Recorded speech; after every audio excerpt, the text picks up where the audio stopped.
নমস্কার বন্ধুরা, কেমন আছো সবাই? আশা করছি সবাই ভালো আছে, সুস্থ আছো। আর আমরাও মোটামুটি ভালোই আছি। তো এই যে বেরিয়ে পড়েছি, এখন যাচ্ছে একটা কাজে। তো কি বলতো, মানে মানব জীবনে বেঁচে থাকতে গেলে সবারই টুকটাক কিছু না কিছু করতে হয়। এখনকার সময় আপাতত মানে সবার টুকটাক কিছু না কিছু একটু করতে হয়, যে হাত খরচ বলো আর যাই বলো, সবার কিছু না কিছু উপার্জন করতে হয়। তো সেরকম আমরা তো পুরো বেকার বলতে গেলে চলে, সাধারণ হাউস ওয়াইফ, সারাদিনই বাড়ি থাকি। বাইরে গিয়ে কোথাও কাজও করতে পারবো না, বাচ্চা কাচ্চা রেখে, সংসার রেখে, বা গ্রামেও কোনো কাজ করতে পারবো না।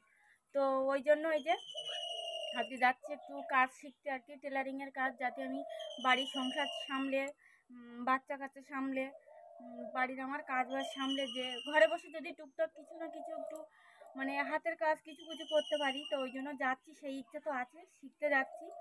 আপাতত 3 মাসের কোর্স কমপ্লিট করতে হবে। তো চলো যাওয়া যাক। অনেক কিছুই শেখাবে, অনেক কিছু আইটেম শেখাবে। তো তার মধ্যে থেকেই মানে কিছু না কিছু নিজের, মানে সবগুলোই যে পারবো তার তো কোনো কথা নেই, যাচ্ছি তো কিছু না কিছু তো শিখবোই অবশ্যই। আর দেখা যাক ঘরে বসে কিছু করতে পারি কিনা, নিজে উপার্জন করতে পারি কিনা। তো 3 মাস পরেই আর কি তোমার নিজের থেকে মেশিন কিনতে হবে, নিজের বাড়িতে কাজ করতে হবে। তো দেখা যাক, চলো তাহলে যাওয়া যাক। তোমাদের সঙ্গে একটু শেয়ার করলাম।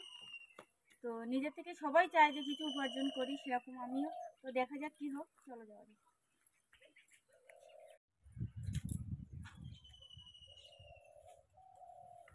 তো যেতে হবে অনেকটা দূরে, সাইকেল করেই দিয়ে আসবে আমাদের দাদাভাই।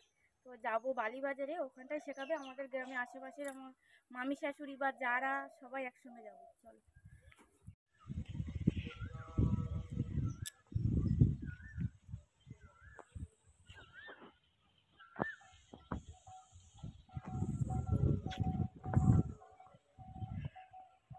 আজকে দিদিকে তাতেই বলে জানতে এমনি দিদিকে দেরি করে ওই জন্য কিছু করতে নয়।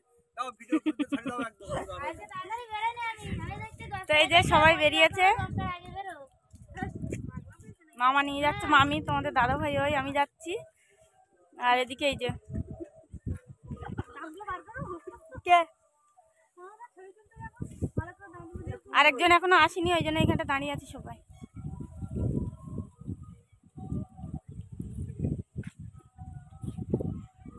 মামার একটু দেখাইস, মামা শুধু হাসে দিকে দিকে, বৌমা আমার ভিডিও দেখে।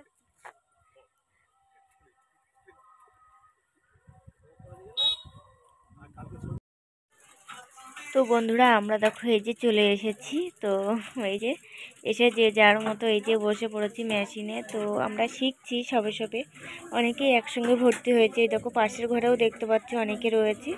আর এ ঘরে আমরা এরকম 6 জন আছি। আর ওই পাশের ঘরে দেখো সব দিদিভাইরা, বৌদি ভাইরা সবাই আছে, বারান্দাতেও আছে অনেকে। তো আমরা একদম নতুন, সবে সবে শিখছি আর কি। তো সবাই এখন কাজ করছিল, আমিও করছিলাম, বাট একটু ভিডিও করছিলাম তোমাদের সঙ্গে শেয়ার করব বলে, যে নতুন একটা কিছু শিখছি। নিজের থেকেও প্রচুর মানে আনন্দও হচ্ছে, ভালোও লাগছে, আর তোমাদের সঙ্গে একটু শেয়ার করার জন্য। তো শিখে রাখলে সব কাজই কাজে লাগে আর কি, সব কিছুই শিখে রাখা ভালো। তো অনেক দিনেরই ইচ্ছে ছিল, ওই দেখো বারান্দাতেও অনেকে আছে, এই দেখো বসে আছে। তো অনেক দিনেরই ইচ্ছে ছিল, সেই ইচ্ছেটা পূরণ করছি। তো বন্ধুরা, আমাদের সমস্ত ধান সেদ্ধ হচ্ছিল, তোমাদের দেখিয়েছিলাম। তো সমস্ত ধান সেদ্ধ কমপ্লিট, তো শুকনো করাও কমপ্লিট। আজকে ধান ভাঙানো হবে। তো কাকু মেশিন নিয়ে এসেছে। তো এই দেখো ধান সব বাইরে, এখানটায় দেখা যাচ্ছে। তো এই যে ঘরের ভিতর 1.5 বস্তা রয়েছে, বাইরে একটা, এ সাইডে এই যে এগুলো সব সেদ্ধ ধান, শুকনো করা। আর এ সাইডে ওই যে, তো এগুলো সব এখন এই যে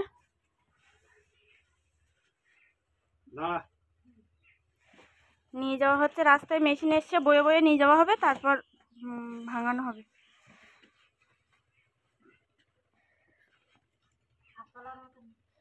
তো দুটো ছিল ছোট বস্তা, তো সেই দুটো বাপি মাথায় করে নিয়ে গেছে। আর এই যে দেখছো এই বস্তাগুলো, একটা বড় বস্তা, তারপরে এই সাইডেও রয়েছে, এই এই ঘরেও রয়েছে, আর রাস্তায় নিয়ে গেছে দুটো তিনটে।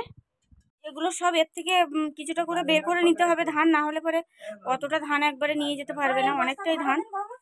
অনেকটাই ধান ওর ভিতরে। তো এই যে মা এই বস্তার থেকে এই যে গামলি করে করে দিচ্ছে। আর এই যে এই বস্তায় নেব, নিয়ে রাস্তায় পেপার খেলানো, সেই পেপারে ঢালতে হবে।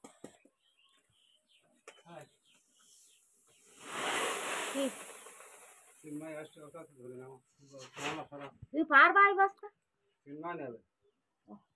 এটা বানতে হবে তো, এটা অনেক ধান দেওয়া। তো এই যে দেখো, এই যে নাও, আর 2-1 গামলি দাও, দিয়ে একটু অল্প হোক। তিনমাই জানে তোমার এত টাকা ভর্তি করা না। হ্যাঁ, আরে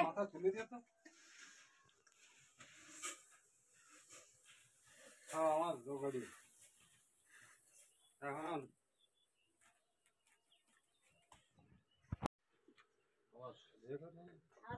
তো এই যে এগুলো সব রাস্তার উপর নিয়ে যাওয়া হবে, রাস্তায় ভাঙানো হবে ধান।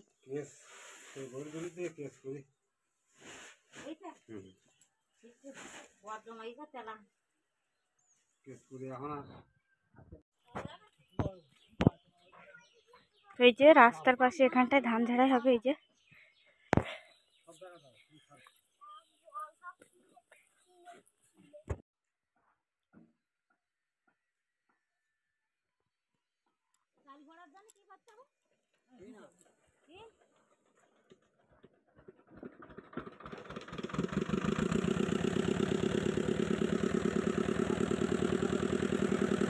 তো বন্ধুরা, এই যে মেশিনটা আবার স্টার্ট দিয়েছে, আর আমাদের ধানগুলো ভাঙানো হবে আর কি, ধান ভাঙিয়ে চাল করা হবে। তো প্রথমে দিয়েছে ধান কিছু রাখা হয়েছিল সারা বছর টুকটাক এটা ওটা খাওয়া, ফেনা ভাত বা টুকটাক পিঠে পার্বণ এটা ওটা সেটা তো থাকেই, সেগুলো খাওয়ার জন্য মা বেশি একটা চাল রাখেনি, 20 কেজি মতো রেখেছিল। তো কাকু বললো যে আতপ ধানটা আগে দিয়ে দাও, আতপ ধানটা আগে মানে ভাঙিয়ে দিয়ে দিই, আতপ চালটা আগে হয়ে যাক। আর এই যে দেখতে পাচ্ছি এতটা ধান, এগুলো সবই সেদ্ধ চাল। তো অনেক কষ্ট হয়েছে বন্ধুরা ধানগুলো সেদ্ধ করতে, তো দুজনে মিলেই করা হয়েছে, বাকিও একটু হেল্প করেছে। তো কি করা যাবে, সারা বছর তো আমরা মানে দুঃসাধ্য ধানের চাল খেয়ে অভ্যস্ত, আতপ চাল মানে খেতে পারি না, এবেলায় খেলে ওবেলা আর খিদে হয় না আর কি। তো দেখো আতপ চালগুলো আগে মানে কুটিয়ে দিচ্ছে আর কি মেশিনে। তো এখান থেকে দিয়েছে আর কি আতপ চালগুলো, আর ফের দ্বিতীয়বার আরেকবার দিচ্ছে, কারণ কিছু কিছু ধান থেকে গেছিলো বলে আবার একবার করে দিয়ে দিচ্ছে। আর যেহেতু অল্প ধান, আতপ ধানটা অল্পই ছিল, তো এটা ডবল মেশিন। এই মেশিনে ধান ঝাড়াই করলে তো এই কাকুর থেকে ধানগুলো ঝাড়াই করছে একটাই কারণ, যে ধানগুলোর পরে ঝাড়তে হবে না চালগুলো আর কি, তো সেজন্যই আর কি। তো মেশিনের এই যে ধান দেয় যে জায়গাগুলো, ওগুলোকে হলার বলা হয়। তো ওটা দুটো রয়েছে এই মেশিনটায়। এই দেখো কাকু একটাই চাল ঢেলে দিচ্ছে, কিন্তু ধান এটা একটাই ধান ঢালা হচ্ছে, আরেকটাই চাল ঢালা হচ্ছে। মানে ধান থেকে যে চালগুলো বেরোচ্ছে, তুষ আর চাল একসঙ্গেই বেরোয়, তো সেইটা ঢেলে দেওয়া হচ্ছে আরেকটা হলারে, কারণ এটাই চাল বেরোলো আর ওটাই উড়ে মানে তুষগুলো উড়ে যাবে, ছলের চালটা বেরিয়ে আসবে আর কি। তো তোমাদের সেটাও দেখাচ্ছি পরে। তো বাকি দেখো এখানটায় যে ধান ঢালছে, এটা হলো ধান দিতে হয়, এটা হলার বলা হয়, মানে চলতি ভাষায় বলে। তো তাছাড়া আদার্স কী নাম আছে আমি ঠিক জানি না। তো যেহেতু আমাদের বাড়িতে সামনে একটা বড় কাজ আসছে, মানে আমাদের রান্নাঘরটা ভেঙে দেওয়া হবে, দিয়ে একটু নতুন করে বাঁধার ইচ্ছা আছে আর কি, দেখা যাক কতদূর কী হয়। তো সেজন্য তখন তো প্রচুর কাজ পড়ে যাবে, তো ওই জন্য এ কদিন ভাবছিলাম যে কবে আসবে মেশিন কাকু। ধানগুলো সব সেদ্ধ করা হয়ে গেছে, একবারে চাল করে নেওয়া হবে সারা বছরের মতো। তো ফাইনালি এসে গেল, আর ধানগুলো একে একে ভাঙিয়ে নিচ্ছি। দেখো নিচে দিয়ে কিন্তু এগুলো গুঁড়ো পড়ছে, আর এই সাইডে দেখো, এই সাইডে যেগুলো ওই যে চাল দিচ্ছে এই হলারটায়, এখান থেকে তুষগুলো উড়ে উড়ে বেরিয়ে যাচ্ছে। এই যে ওই সাইডে অল্পগুলো কিন্তু তুষ, গুঁড়োটা বেশি হয় আর কি। তো চাল হয়ে গেছে 1 গামলি।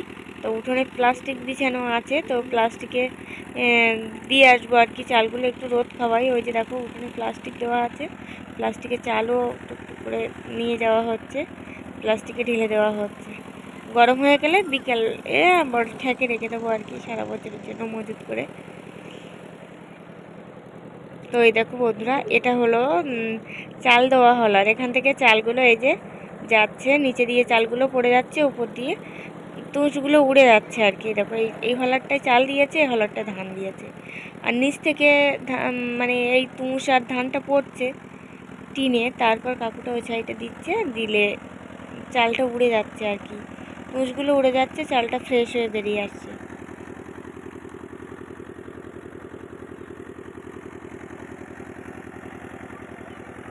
তো এই যে চালগুলো ঢেলে দিয়ে এসেছি গামলিতে, আর গামলির থেকে ঢেলে দিয়ে এসেছি। আর এখানটা আমার মামাম এখানটা এই যে খেলা করছে। চালগুলো তো দিয়ে আসলাম প্লাস্টিকে, তো দুটো গামলি লাগছে, বড় গামলি আর কি, দুটো লাগছে। তো একটা আমি নিয়ে এসেছি চাল ঢেলে, তো আরেকটা দেখো অলরেডি ভর্তি হয়ে যাওয়ার প্রায় ভর্তি হয়ে গেছে আর কি। তো কাকুটা এই যে মাঝে মধ্যে একটু উড়িয়ে দেখছে যে ধান থেকে যাচ্ছে কিনা। এই দেখো ওই সাইডের হলারটা যেটাই চাল দিচ্ছে না, ওখান থেকে চালগুলো কিন্তু এখানে পড়ছে নিচে, আর ওই সাইডে উড়ে যাচ্ছে তুঁচগুলো। তো আগে ঢেঁকি করে ধান ভানতো আর কি, ধান কুটি নিয়ে আসতো মারাও কিছুদিন করেছে। তো এখন আর সেটা করতে হয় না, সারা বছরের মতো আর চিন্তা করতে হয় না। এই একবার ধানগুলো কুটি নিলে পরে সারা বছর আর চিন্তা করতে হয়।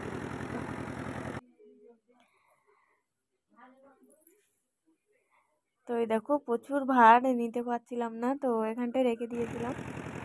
আর তারপর বাকি এখানটায় যে ধানের বস্তাগুলো একে একে খুলছিল, ধরতে বলছিল, বলে কিনে করে এক করে দিয়ে দিই হলারে, তো ধরে রাখ, না ধরলে পরে চারিদিকে মানে রাস্তায় বালি স্টোন আছে, তো মানে রাস্তায় পড়লে পরে আর খাওয়া যাবে না ধানগুলো, প্রচুর কাঁকড় থাকবে আর কি।